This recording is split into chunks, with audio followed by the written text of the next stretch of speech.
Aujourd'hui, l'Afrique écrit une nouvelle page de son histoire. Un vent de révolution souffle sur le continent, et cette fois, c'est le Tchad qui marque un tournant décisif. Le pays, longtemps considéré comme un pilier des relations franco-africaines, a décidé de rompre ses liens avec la France. Cette décision s'inscrit dans une dynamique déjà amorcée par le Burkina Faso, le Mali et le Niger. Ces nations, autrefois sous le joug de politiques néocoloniales, se lèvent pour réclamer leur souveraineté et redéfinir leur avenir. Mais pourquoi cette vague de rupture? Quelles en sont les causes profondes? Et surtout, quelles conséquences pour la France et le reste du monde? Avant d'aller plus loin, abonnez-vous à ABC Info, votre chaîne pour décrypter les grandes transformations géopolitiques de notre époque. Activez la cloche pour être sûr de ne rien manquer. Un système néocolonial remis en question. Depuis des décennies, la France a maintenu une influence omniprésente en Afrique, particulièrement en Afrique de l'Ouest et en Afrique centrale. Cette influence s'appuyait sur plusieurs piliers, des accords militaires, une dépendance économique via la monnaie CFA et un contrôle étroit des ressources naturelles. À travers ces outils, Paris s'assurait que les richesses africaines continuaient à alimenter son économie nationale. Prenons l'exemple du CFA, utilisé par 14 pays africains. Cette monnaie, souvent perçue comme un instrument de stabilité, oblige ces nations à déposer 50% de leurs réserves en devises au Trésor français. Cela limite leur souveraineté économique et renforce une dépendance vis-à-vis de la France. À cela s'ajoute la présence militaire française, justifiée par la lutte contre le terrorisme mais souvent perçue comme une protection déguisée des intérêts économiques français. Cependant, cette situation n'a pas été sans contestation. Ces dernières années, la colère grondait parmi les populations, frustrées par une exploitation qui profitait davantage à l'ancien colonisateur qu'à leurs propres économies. Une vague de révolution militaire. La donne a changé avec l'émergence de nouveaux leaders, principalement des militaires, au Burkina Faso, au Mali et au Niger. Ces leaders ont décidé de dire non à la domination française.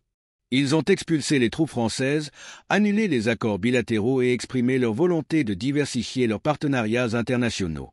Leurs décisions ont provoqué des célébrations populaires dans leur pays. Pour beaucoup, ils sont devenus des héros, des figures de libération nationale. Leurs discours, prônant la souveraineté et le rejet de l'exploitation étrangère, ont trouvé un écho profond parmi des millions de personnes fatiguées de décennies d'injustice. Mais cette vague révolutionnaire ne s'arrête pas là. Aujourd'hui, c'est le Tchad qui rejoint le mouvement. Le cas du Tchad. Le Tchad, longtemps perçu comme un allié fidèle de la France, a récemment annoncé qu'il mettait fin à son accord de coopération militaire signé en 2019. Ce n'est pas une décision prise à la légère. Dans une déclaration officielle, le gouvernement tchadien a expliqué que cette rupture reflète une volonté d'affirmer sa souveraineté et de redéfinir ses priorités stratégiques selon ses propres termes. La lettre adressée à la France souligne que, tout en reconnaissant les relations historiques entre les deux nations, le Tchad considère que le temps est venu de se concentrer sur des partenariats basés sur un respect mutuel et une autonomie complète. Cette annonce marque un tournant historique pour le pays. Elle s'inscrit dans une tendance plus large où les nations africaines rejettent les vestiges de la domination coloniale pour tracer leur propre chemin. Et vous, que pensez-vous de cette décision? Croyez-vous que cette rupture est une victoire pour l'Afrique ou un pari risqué?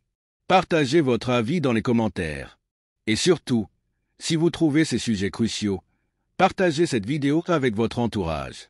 Soutenez BC Info en vous abonnant dès maintenant pour suivre l'évolution de cette révolution géopolitique. La chute de l'influence française. Pour la France, ces décisions représentent une série de revers douloureux. Autrefois un acteur incontournable sur le continent, Paris voit aujourd'hui son influence effritée. Les bases militaires sont démantelées, les accords économiques remis en question, et les discours de ses dirigeants peinent à convaincre. La perception d'une France exploitatrice, plutôt que partenaire, a pris racine dans de nombreux pays africains. Le ressentiment populaire, nourri par des années de stagnation économique et de dépendance, alimente cette vague de rejet. Mais cette situation ne se limite pas à des questions nationales. Le Burkina Faso, le Mali, le Niger et désormais le Tchad explorent activement de nouveaux partenariats avec d'autres puissances mondiales comme la Russie et la Chine. Cela signale un réalignement géopolitique global qui réduit encore davantage l'influence de la France en Afrique. L'Afrique, riche de ses cultures, de ses ressources naturelles et de sa jeunesse dynamique, se trouve à un tournant décisif. Cette vague de souveraineté qui balaie le continent est bien plus qu'une série de décisions politiques. C'est une véritable prise de conscience collective. Depuis des décennies, les ressources minières, agricoles et énergétiques du continent ont alimenté des économies étrangères, souvent au détriment des populations locales. Aujourd'hui, un vent de changement souffle, porté par des dirigeants qui osent défier les paradigmes établis. Prenons l'exemple des ressources naturelles. Le continent africain regorge de minerais stratégiques, uranium, or, pétrole, terres rares. Ces richesses ont attiré des convoitises internationales, en particulier celles des anciennes puissances coloniales. Cependant, la gestion opaque de ces ressources et les accords inéquitables ont maintenu de nombreuses nations dans une dépendance économique structurelle. Des contrats léonins favorisaient des entreprises étrangères, privant les populations locales des bénéfices réels de leurs propres ressources. Ce que nous voyons aujourd'hui, c'est une tentative audacieuse de renverser cette dynamique. Des pays comme le Burkina Faso, le Mali, le Niger et désormais le Tchad reprennent la maîtrise de leurs ressources en annulant des accords déséquilibrés et en réclamant une transparence totale dans les partenariats économiques. Ces décisions, bien que risquées sur le plan diplomatique, sont largement saluées par leur population, fatiguées de voir leurs richesses partir à l'étranger pendant qu'eux-mêmes demeurent dans la pauvreté. Un réveil géopolitique. Mais cette révolution va bien au-delà des frontières africaines.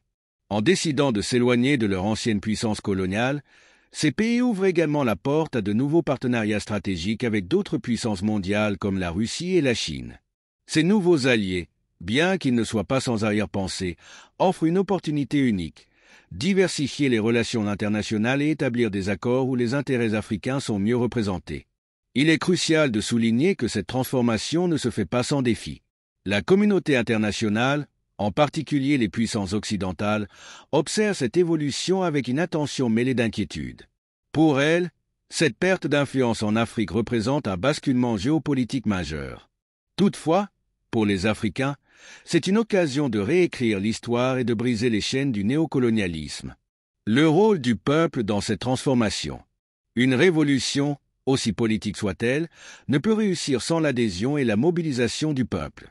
Dans chaque pays engagé dans cette lutte, nous voyons des populations descendre dans la rue pour soutenir leurs dirigeants, célébrer le départ des troupes étrangères et réclamer un futur plus juste. Cette ferveur populaire est un moteur puissant, mais aussi un rappel constant pour les leaders. Ils doivent rester fidèles à leurs promesses et répondre aux aspirations de leurs citoyens. C'est également un signal fort pour les autres nations africaines. L'émancipation est possible, mais elle exige du courage, de la résilience et une vision claire. Chaque décision prise aujourd'hui par le Tchad, le Mali, le Niger ou le Burkina Faso sert de modèle, montrant qu'il est possible de se libérer des influences étrangères tout en construisant des partenariats fondés sur le respect mutuel. Une transition cruciale. Il reste cependant beaucoup à faire. Mettre fin à des décennies de dépendance économique et politique ne se fait pas en un jour. Les leaders africains doivent non seulement veiller à ce que leurs décisions soient durables, mais aussi investir dans leurs propres infrastructures, éduquer leur population et promouvoir l'innovation locale. L'objectif ultime est de construire des nations résilientes, capables de prospérer sans avoir besoin de l'aide étrangère comme béquille permanente. C'est un moment historique où l'Afrique redéfinit sa place dans le monde. Elle affirme haut et fort qu'elle ne sera plus le terrain de jeu des puissances étrangères, mais un acteur majeur sur la scène mondiale. Et pour cela, elle mérite notre soutien, notre admiration, et surtout notre vigilance pour que cette révolution aboutisse à un véritable renouveau. En conclusion, cette lutte pour l'indépendance et la souveraineté ne concerne pas seulement les gouvernements, mais chaque citoyen africain. Car, comme le montre l'histoire, une nation forte est celle où le peuple et ses dirigeants avancent main dans la main. Et si cette révolution inspire un message à travers le monde, c'est bien celui-ci. Le changement est possible, mais il commence toujours par une décision courageuse. Pour un avenir africain véritablement souverain et prospère.